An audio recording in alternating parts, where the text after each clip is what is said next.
Believe it or not, Manchester United have been unbeaten since you were last here. Let's get into it.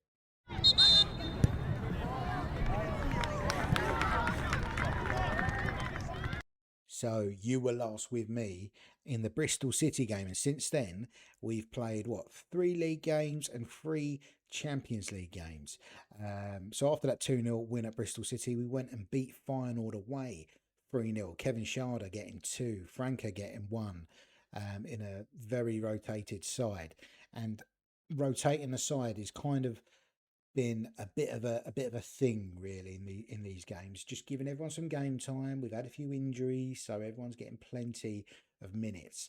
A 2-0 win against Newcastle was a very, very good result. JJ Gabriel and Nico Paz getting on the score sheet for that one. We then went to Galatasaray, or Galatasaray came to us, I should say, and it was a very confident 4-0 win. Rashford, who's getting a lot of minutes in Europe, got 2 goals. Endrick got himself 1, and Onana, captain for the day, got 1. As you can see, we're giving the likes of Pubil, McTominay, Theo Hernandez, who's dropped down to probably second choice left back at the moment. Plenty of game time in Europe. We then had West Ham in the league, and this is where it gets a bit silly because we beat them 6-0. Dorgu, JJ Gabriel, Nico Paz got 2, Harry Kane got his first goal for the club, and Endrick off the bench. He came on for Harry Kane and he scored as well. Oscar Bob scored for West Ham in a consolation, and I mean it looks like a decent West Ham side, but we absolutely blew them away. 11 shots on target, 11 shots on goal, 7 on target, 6 of them went in. So you could see how clinical we were. And it was the same story for Sparta Prague. They had their goalkeeper sent off in the 41st minute. But at that point, we were already 3-0 up. The goals came from Theo Hernandez, who scored 2 penalties. Kevin Schade got 1. And Marcus Rashford, playing as a number 9, got himself 3 in Europe. So these players that aren't maybe in my starting lineup for the league, they're proving their worth. They're giving me something to think about, and they're performing in Europe.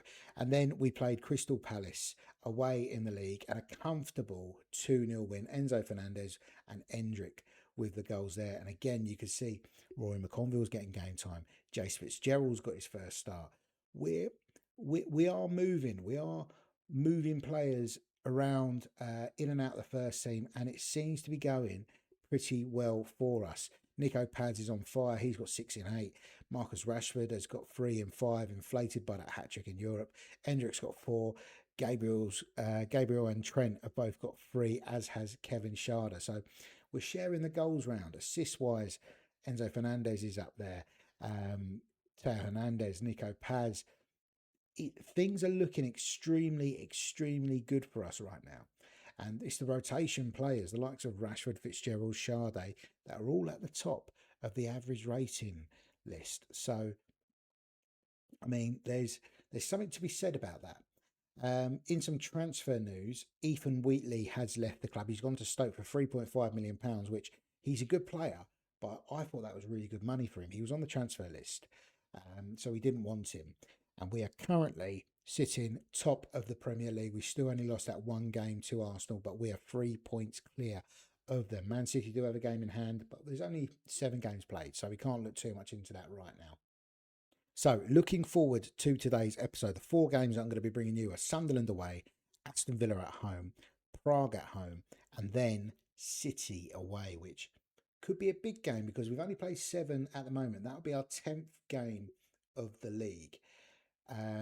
That'll be a quarter of the season done, and that's a very, very good place to be playing Man City. But first up, we have got Sunderland at home, and I mean, as I say, Bruno Fernandes and Radek Vitek are the only ones who haven't played so far this season. So we're kind of just picking who we think is going to win the game. In previous seasons, we didn't have this luxury of this depth. So we were kind of just going, well, you know, we'll just play our best side and hope for the best. Now we're trying to pick a team that we think is going to win this game of football. I'm gonna give Pubil a start. He's struggling a little bit to adjust to the English lifestyle, which is weird because he has actually been here for, well, this will be his 2nd season. De Ligt is back from his injury, so it's going to be you're probably going to be Konza and De Ligt. Konza really is playing his way into the first team. 7.5 average rating from 7 starts, whereas Scalvini's still only on a 7. He's been fairly average. He's been solid, but he's been fairly average. So he is going to partner De Ligt for this one. Konza is. We're going to go Onana. We're going to go Enzo. And I think for this one, we're probably going to give Mainu a little run out. Give Paz a bit of a rest. On the wings, who do we go with here? We'll go Chardin, we'll go Chris Rigg. And then up front, I'm kind of fancying playing JJ Gabriel through the middle. Harry Kane hasn't set the world on fire. He's only scored 1 goal so far, but he did have that big injury. So I can't be too hard on him. We will go Nico Paz on the bench. We will probably go Fofana, maybe Franca on the bench with Harry Kane. Yeah, that's the sort of depth we're talking about. Harry Kane's not getting into this Man United squad at the moment. But we're away at Sunderland. Can we keep this good run running? And it's Chris Rigg against his former club. That will hurt the fans in the stadium a lot. Seeing Chris Rigg, the 20-year-old starlet, came for the academy, signed for big money for Man United, and he has scored. I think it's his second of the season. Enzo's made it too. Enzo has been fantastic since we signed him. Very controversial figure at the moment after the World Cup, but I'm a Chelsea fan. I do love him. On the pitch, he's fantastic, isn't he? You'd go to war with Enzo on the pitch. Yeah, it's fairly comfortable at the moment. Roofs, the other Sunderland player that we signed, is having a good game. They've really come back to haunt poor Sunderland here, haven't they? And as we're getting towards half time, we haven't really seen a sniff of Sunderland yet. They've had 2 shots, 2 on target. We've had 8-6. So we are firmly in the driving seat. I don't see a reason to make any changes. We're going to crack on. We're going to get this second half underway. Maybe around the 60-minute mark. I'm about to say we'll make changes around the 60-minute mark. We're going to make changes now because Chris Rigg has got his second yellow against his former club. Maybe this is something that we need to keep an eye on. Yellow cards. Gabriel's fitness isn't looking great. Do we just make all 3 changes now? Maybe. We're going to sacrifice Onana for Franca just so we can keep our natural width. And I'm wondering whether we just take off Dorgu and chuck on, not Paz, but McConville at left back. He is a centre-back. He's very much a centre-back, but we're just going to ask him to sit in there for the last half an hour. And we've made all 3 changes at the Stadium of Light. And Harry Kane has come off the bench to score. See, I downplayed it. I said, he's struggling to get in. And he's come off the bench and scored. And again, he's got himself a penalty and then got injured. We're down to 9. We're down to 9 here. And I'll be honest, I don't really know what to do in this situation. We haven't got any more subs. Did Harry Kane get himself injured taking that penalty? We're going to continue without a striker. The wingers are kind of moving into the attacking positions. We're 4-0 up. Maybe we'll take our foot off the gas a little bit just to make sure we don't do anything silly in these next few minutes. But we'll certainly check out the match report and see what happened there. I'm pretty certain Harry Kane got his first injury of the season celebrating a goal. Oh my goodness, Franca's gone down. We are in big trouble. We're down to 8. And we've only had 1 red card. Let's have a little look at that Kane injury. That was a very eventful second half. Yeah, I mean, he's got injured taking a penalty. I'll be interested to see what that injury to Kane was. What was the injury to Kane? Frank is out for 3 weeks, strained knee ligaments. He sprained his ankle taking a penalty. He's going to be out for 2 weeks. Okay. I should also say as well, Theo Hernandez has dropped down to our second choice left back. because of the performances of Dorgu. But we did turn down just shy of £10 million for him from Bayern Munich. We signed him for 6.25 million. So maybe because Diego Leon is still at the club, if we do get an improved offer of £10 million upwards, maybe we look at selling Hernandez, who is 31, for a profit, which would be good, and then bringing Diego Leon back in to be back up the door. I don't know. So you might have seen that I did appeal that Chris Rigg red card, and I've just been told that it's been revoked. So he shouldn't have been sent off in the first place. That's frustrating. It didn't really affect the game at all. We still won it fairly comfortably, but we were down to 8 unnecessarily by the looks of it. Dorgu is the next player to be added to the injured list. He is going to be out for 3 weeks with a groin strain. And Fitzgerald is also going to be out for a week. That's not too bad. He got injured for the England under-21s. But Dorgu's going to be a big miss as well. But McTominay now injured for 2 weeks. I mean, this is getting a little bit silly now. Look at these injuries.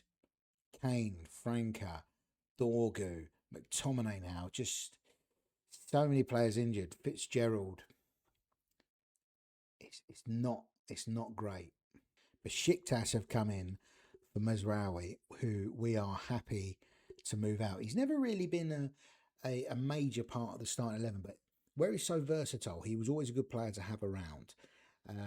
So we are going to be happy to sell him because we've got lots and lots of cover now. I've just seen Onana is now injured for 2 weeks. Okay, second game of this episode is at home to Aston Villa, who are doing well. They're 5th in the league themselves. We got some injuries to contend with here. Lucky we spent a lot of money and brought in a lot of players, really, isn't it? We're going to go Teo Hernandez. We're going to go Trent for this one. It's going to be Konza. And it's going to be Yoro, who I think are going to be the strongest centre part. Who I think are going to be the strongest centre back pairing. Midfield gets interesting now because we're going to have to play Toby Collier as the holding player, which I've got no problem with. He is 24 years old. He is getting older. I say that like I'm surprised that people age, but yeah, I thought he was a little bit younger, but he's doing okay. Enzo Fernandez and Paz are going to start ahead of him in midfield. So we've got no Franca. Fofana's only started one game. Do we give Fofana a run out? Let's go Gabriel and Fofana. Yeah, and then maybe it's Rashford. Maybe it is Rashford for this one. Yeah, we haven't really played Rashford a lot in the league, but he has been fantastic in the Champions League. So maybe he does deserve a little run out. And we'll go Endrick on the bench for this one as well with Chris Rigg. There we go. We're back at Old Trafford. We're playing Aston Villa. Nico Paz has scored in the first minute. And JJ Gabriel's got sent off. What is going on with this? This could be a little bit of trouble, really. Maybe we do that for the time being. I really don't want to make changes this early. What did JJ Gabriel do? Every time there's a red card, I'm going, what have they done? We scored in the first minute. He's sent off in the second. So we'll do this. We'll have Rashford on the left. We'll have Fofana on the right. Paz playing as a 10 with an arrow forward. So he's going to join in. And then we've got kind of Enzo and Collier as a bit of a base. I don't know how long that is going to last before we have to make a sub. I didn't want to make a sub in the second minute, if I'm honest. It seems to be holding steady. We have sacrificed our holding player to kind of play Paz as a bit of a false 9, which when this game came out, false 9 wasn't even a thing. But that's what we're doing. And it seems to be working. We seem to be holding strong and steady. We've got Endrick on the bench that we can bring on. Rashford is struggling for fitness and for form. So maybe we do this. Play Paz on the left. I'm sure he can do it. I'm pretty certain he can do it. I'm just a little bit worried that we don't have a holding midfielder at the moment. And Aston Villa are a good side. They're giving us a good game here. It looks like they're getting on top, which worries me greatly.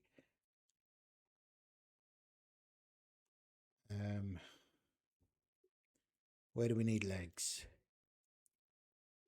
Everyone's kind of there or thereabouts for fitness. We're going to bring on a bit more of an experienced player in Kobbie Mainoo than Toby Collier, despite Collier being older. We could. I'm thinking we could even go Scalvini. Do we really want to shore things up? Because we could do this. I say we could do, we are doing it. And playing Paz up front with Hendrick. And just go a bit more direct. Take the foot off the gas in terms of the attacking. Go a little bit more direct. Bring on a holding player in Scalvini. And just see if we can see this out, boys. I hope we can. I think we can. Enzo has gone and made it 2. Yeah, I think we've done it.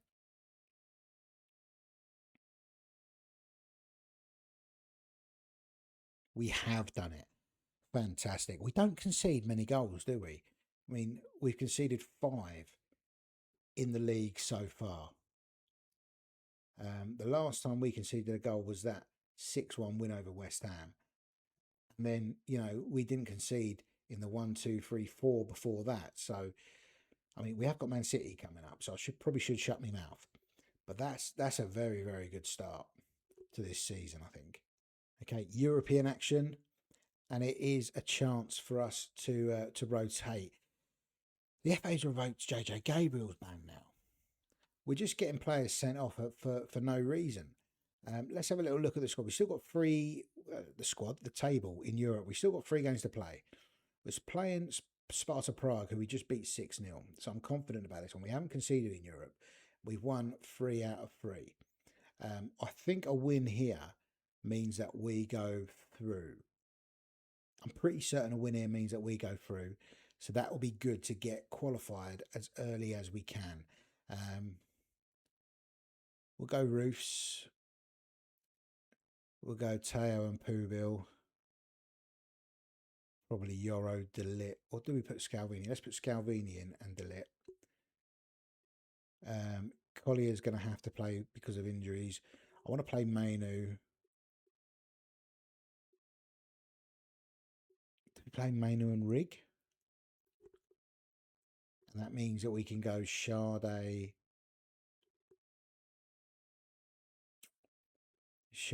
Fofana, Endrick, I'm going to say. Just because Endrick hasn't started a game in a while. I'm trying to keep everybody on their toes and on good form, which is why I'm rotating as much as I'm becoming a bit of a tinker man, I'm worrying. But it seems to be working. Rotation seems to be the key for us. So we won 6-0 away at Prague. What can we do at home? And it's a great start. Malik Fofana coming in off the right-hand side and nicking a goal. And I think I'm right in saying that 12 points will be enough for us to qualify, which means we've done it as early as we can. Endrick makes it 2. There's so many good players in this squad. So we have to win something this year. We've only won the League Cup so far, which is astonishing and probably slightly underachieving with Manchester United. But we're trying to do things our way. Mainoo's got our 3rd. We're trying to do things our way, which is trying to bring through some youth players. Trying to bring in players that we think are old school style United players. Thinking who I can give some game time to. Maybe Rashford as an early-ish sub for Endrick, who's done his job. He's got his goal. He'll be happy with that. Chris Rigg is playing very, very well as a central midfielder. And we have conceded a goal in Europe. Sparta Prague have scored through Martin Nemec. And I'm thinking it is only going to be a consolation. It is. Final whistle goes. Manchester United are 3-1 winners, and we have qualified from our group, which is good. Takes the pressure off that last game. Not that I felt much pressure from that group, if I'm being completely honest. The board do keep throwing money at me. We're back up to 32 million available to spend, and I'm looking at some of the players that are on this list. These are players that are interested, you see, in signing for United. Esteval, Sandro Tonali's in there, Morgan Rogers, Samu Agahara. There's some really good players. I mean, Esteval, I would be interested in signing him as another right winger. But we've already got Fofana, we've already got Rigg. Julian Alvarez. There's so many great players on this list. I'm so tempted just to go, we're just going to sign more. Nico Williams, McAllister. I think we'll hold fire and see if we need that money a little bit later in the season, if anything disastrous happens. Okay, here is the big one for this episode. Our first Manchester derby of the season. And last season, we kind of turned the tides. It took us to season 3 to even register points against Man City. But we did beat them once and maybe got a draw against them. But we're going to have to go as strong as we can here. So we're going to go for a back four of Hernandez, Arnold, Konza, and Yoro. Toby Collier is going to keep his place, as is Enzo. Nico Paz is going to come back in. The problem is I don't think, because I've been tweaking so much, I don't really think I know what my strongest lineup is. Some will probably tell me it's Kevin Sade has to feature in there because of his record in Europe. 6 goal involvements in 4. It's just been a very, very good signing. But yeah, I don't see that at the moment. I kind of see Gabriel, I see Rashford, and I'm seeing Endrick as a front 3. Maybe harsh on Rigg and Fofana, but I think that's the way we're going to go for this one. Scalvini on the bench, Mainu on the bench, Fofana on the bench. Oh, dude, how can we leave out Chris Rigg? No, I'm going with my gut. I think we're going to need a Fofana and a Mainu more than we might need a Chris Rigg. And Harry Kane's also on the bench for this one. We're going to the Etihad, final game of this episode. First derby of the season. It's a big one. It is a big one. 2 sides that I'd expect to be challenging for honours this season now. City and United. Who have City side? Victor Reis, Josh King, João Pedro, Gittings. They've made some decent signings, to be fair. No Haaland, interestingly enough. Where is Haaland? Where is Erling Haaland? Injured. That's interesting.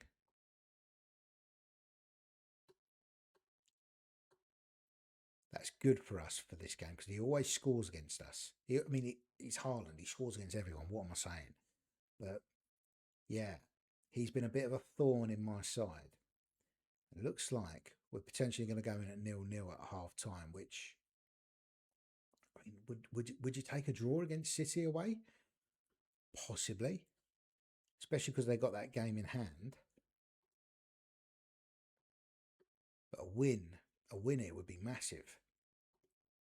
We're not going to make changes at half time, but I am just looking at the performances of some of these players. Trent, Gabriel, Fernandez, Rashford, and City have gone and scored. it's going to be wholesale changes, I think. I really do think it is. We're going to move Hendrick to the left, Farner on the right, Kane through the middle, Mainoo's coming on for Hernandez. And we're going to go a little bit more direct. Try and recover something from this game. We can't lose a derby. Come on. We're not doing this. Trent's just been sent off. Collier's going to have to just slot in at right back for me. Come on, 10 minutes to go. 5 minutes to go. 2 minutes to go.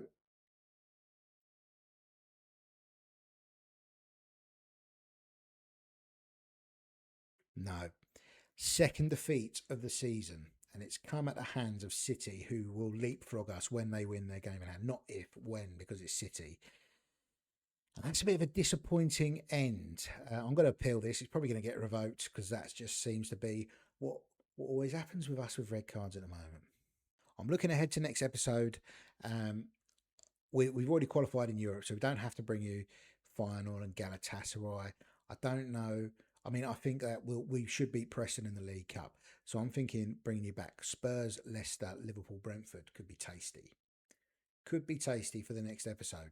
And I'm guessing if we beat Brentford and we know we're going to have another European group, we might have some cup fixtures in and around here that might change that order around slightly. Maybe we'll bring you a cup game in that one. We'll have to see what the schedule says. As always, thank you so much for watching Saving United. I hope you've enjoyed it as much as I'm enjoying making these videos. If you have done, please do give us a like. Please do give us a subscribe. And I'll see you in the next one. Take care.